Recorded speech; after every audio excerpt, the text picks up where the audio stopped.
Hey friends, it's Julie. Welcome back to Row & Co Farms. Today I've got my soil blocks out. I've already got them created and we're going to be starting seeds for the flower farm. Every week my aim is to start at least 10 trays of seeds. That's 1,000 seeds. And so today we're going to start some more. I already have many seeds started. This is just another batch that needs to go in. And so every week for the next 10 weeks at least, we will be starting seeds every single week so that we can constantly replenish flowers as we go through the season. So I'm really excited to bring this to you guys today. I'm going to show you some of the stuff that we are going to be using. I have all of my seeds here. Like I said, I already have my soil blocks set up. And let me show you kind of what these look like. I think I've showed you before in a video and I'll link that up above. But basically, each individual little block here is meant for one seed to go inside. And we will grow the plant start from that little small block, and then it'll get planted out in the garden. So what we're gonna do today is basically, we're going to put a seed into each one of those little squares. It's fairly tedious, but it works out the best with these soil blocks. It's a really great way to start seeds. So what I do is I take a little container, just a little bowl that I have, I put my seeds in here, and then I use either a toothpick or I have this little small, little metal, pick. And I just kind of wet the tip of it and I take my seed and I dip it down into the soil and just press it down just a little bit under the soil like that. So that's what I'm gonna do today with all of these. And most seeds don't have to be buried very deep here. They're all very small. And anything that is too big of a seed, I would actually use a bigger soil block for and not these little tiny ones. The reason we use these tiny ones is because most of these things will be planted out fairly soon after they get going, where they're big enough. So they won't spend more than 4 or 5 weeks in the tray before they're ready to go outside. If they needed to be inside longer, there is a soil block that is a size up that this little block fits right down into, and then you can just work them right up into the next stage. Right now, because of the growing season that we have here in Georgia, I'm in zone 8A, right on the cusp of 7B, 8A. We have a pretty long growing season, and so I just grow and plant out things that are ready to be planted out in the right, correct time for the season that we have and the temperatures that we have. There are lots of cool season flowers that can be planted out. Some of these are part of that cool season stuff, and then others are going to be full on for the spring and summer garden. So yeah, let's get started today let's get started with all of the different seeds that we're gonna do. So today we're gonna do 3 different kinds of amaranth. I have a emerald tassel, a Hopi red dye, and coral fountain. I'll link some pictures of those up here because they are so pretty. They are really drapey and they hang down. It's just really nice for a vase or a bouquet full of flowers. I have some celosia, a few different kinds of those. I also have cosmos. Let's see, I have 2 kinds of cosmos. I also have daucus, which I have never grown before, but it was recommended to me, so I'm gonna be trying that out.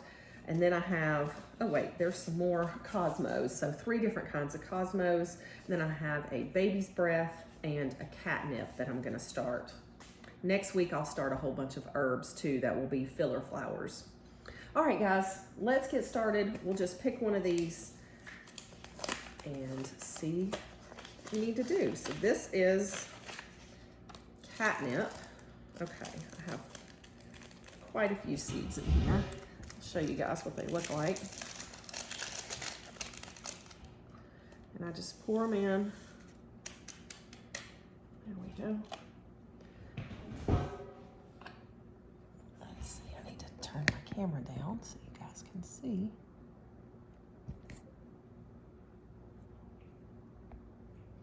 They're so little. All right.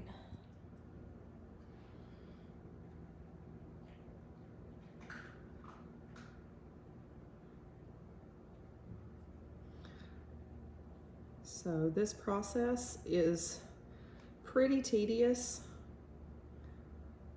but it gives you the best results because you get to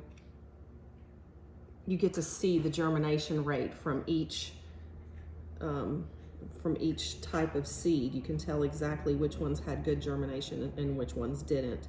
If you use more than one seed in these little blocks, the roots will end up breaking apart the soil block because it just can't handle that amount of roots. It can only handle roots for one plant. I lost that one there. Okay.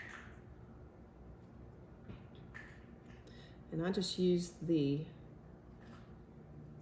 tip of my little pick here to make sure that the seed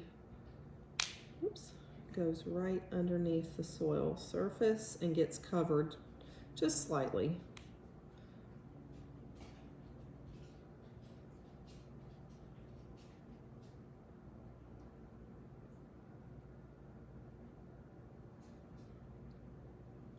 It's been a process to learn how to make the soil blocks. This is the first year that I've used soil blocking as my seed starting technique. I cannot get that one to go down. Okay. And so learning how to keep these soil blocks in the right consistency and how wet they need to stay. I definitely have to water them twice a day to make sure that they stay wet. Since they're not in a tray that kind of holds some of that moisture in, they definitely tend to dry out a lot faster.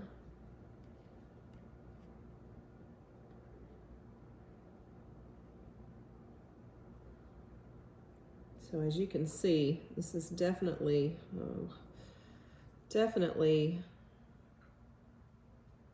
a time-consuming process. And I have to do 10 trays today, so that'll probably take me a few hours to finish up. So you guys know the drill. I'm gonna put you on fast forward because you definitely don't want to see me set seeds for 2 hours. But you would love to see me set seeds in like 60 seconds. So that's what we'll do. Speed up.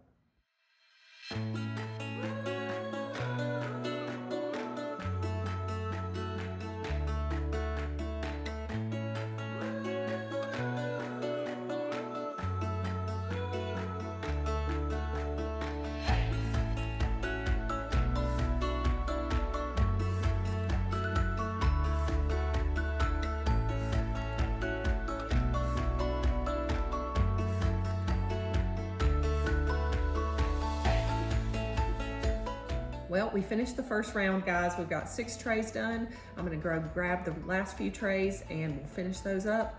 And that'll be it for this week's seed sowing. Thank goodness, because this has been super, super tedious today.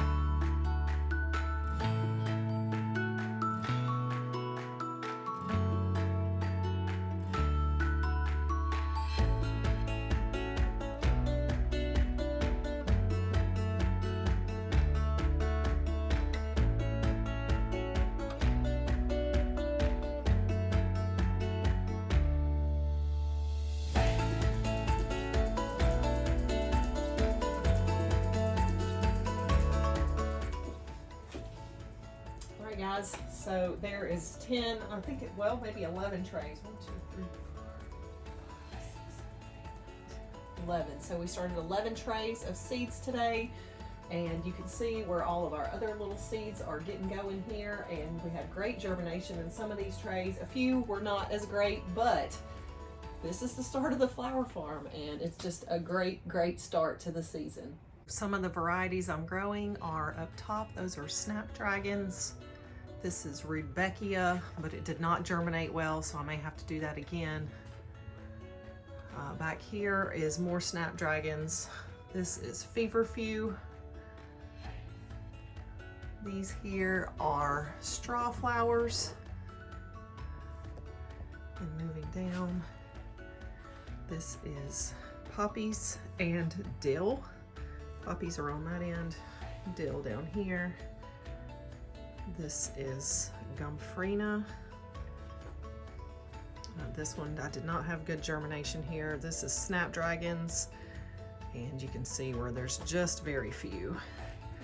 This one also is more snapdragons, very poor germination here as well. Then I have yarrow, and then I have some eucalyptus in the back, but it did not do well either. And then more yarrow, a few more snapdragons. Again, I had trouble with germination here. Also had trouble with germination on these. These are poppies also. And then my cat pretty much destroyed this one. So I have 3 bells of Ireland that made it. Then let's see here. This is, okay, so this is Nigella. This is another gomphrena here. This is more straw flower. This one you can see we had poor germination again. This is salvia.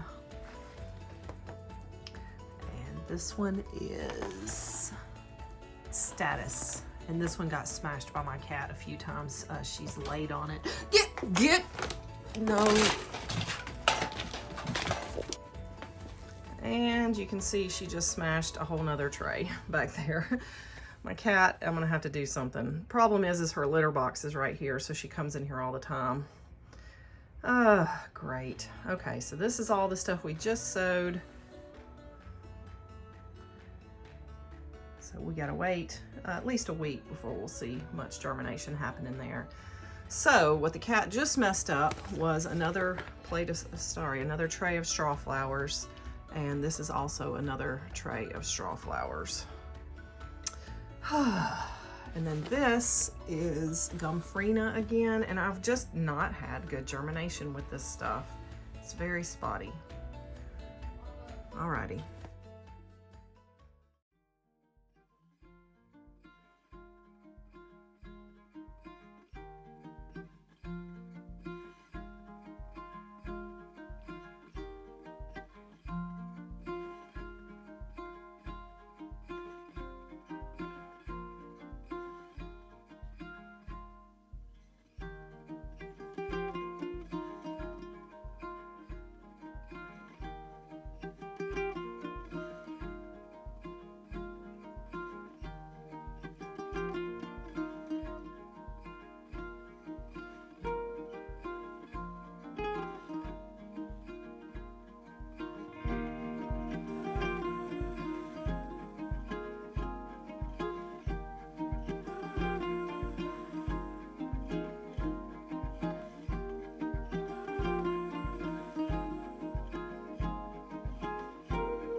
I'm just replenishing some of my favorite cleaners here. I like to make my own, and this cleaner is just lemon peels that have been soaking in white vinegar for the last 6 to 8 weeks.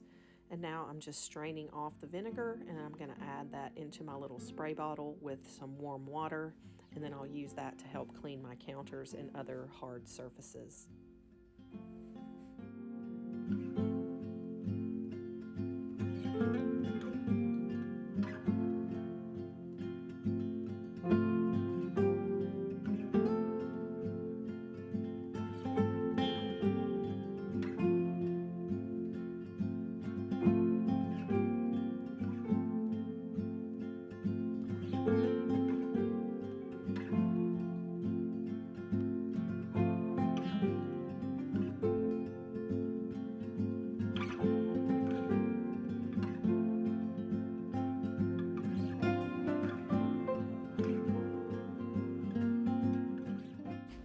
just going to put what's left of the vinegar back into the jar with the rest of the lemons, and then I'm going to top that off with a little bit of fresh white vinegar, and we'll just let that sit for a little bit longer, and then the next time I need to replenish my bottle, I'll just take it straight out of this jar.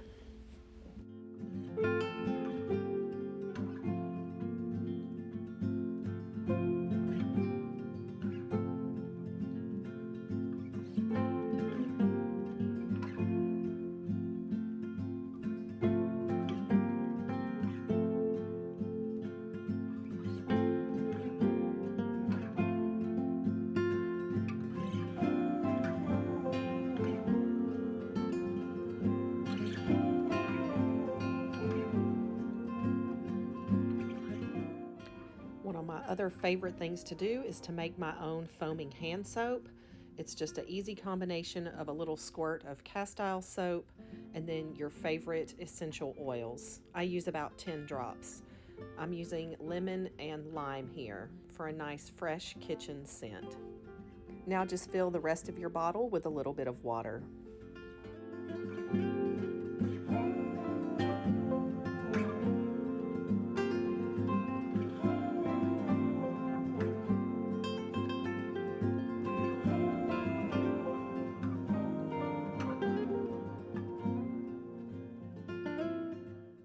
Just freshening up the room with my favorite room refresher spray, and I'll leave a link to the recipe down below. Now it's time for a snack. I got my favorite gluten-free crackers, a little pimento cheese, a turkey pepperoni, and a little piece of cowboy candy. Oh, this is my favorite little afternoon snack. Let's go eat.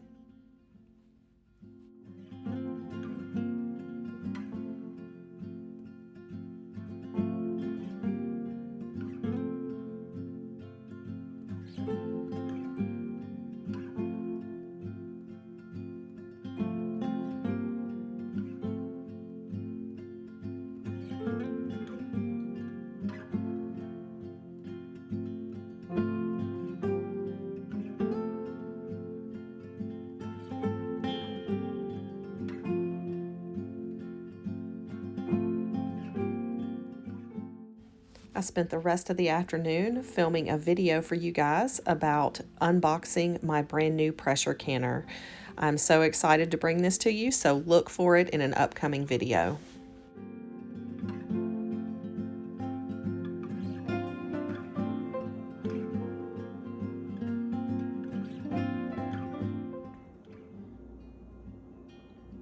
So for tonight's pantry dinner, we're going to be making a chicken ramen noodle, gluten-free. We're going to be using these rice noodles instead of regular wheat noodles. I have some chicken broth here. We're going to be topping it off with our kimchi, and we're going to slice up a pickled egg for the top of it as well. And then I have some fresh onions that I picked from the garden today, fresh carrots from the garden, parsley from the garden, these green onions from the garden, and some mustard greens. We're going to be spicing it with lemongrass, ginger, some of these chilies, some fish sauce, and some soy sauce. It's going to be good, guys. Come along. Oh, I forgot onion and garlic too. Oh no, I have onion. Garlic. Need garlic. There it is over there. All right, let's make dinner.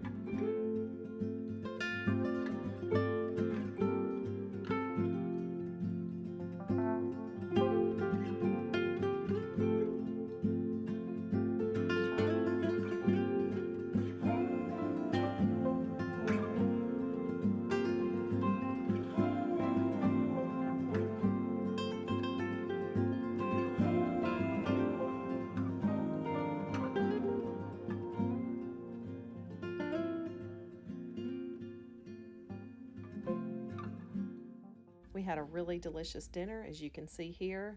It turned out really nice, and the whole day was really productive altogether. I really appreciate you guys joining me today. If you like today's content, please hit that like button down below, and please consider subscribing to the channel, and we'll see you next time here at Row & Co Farms.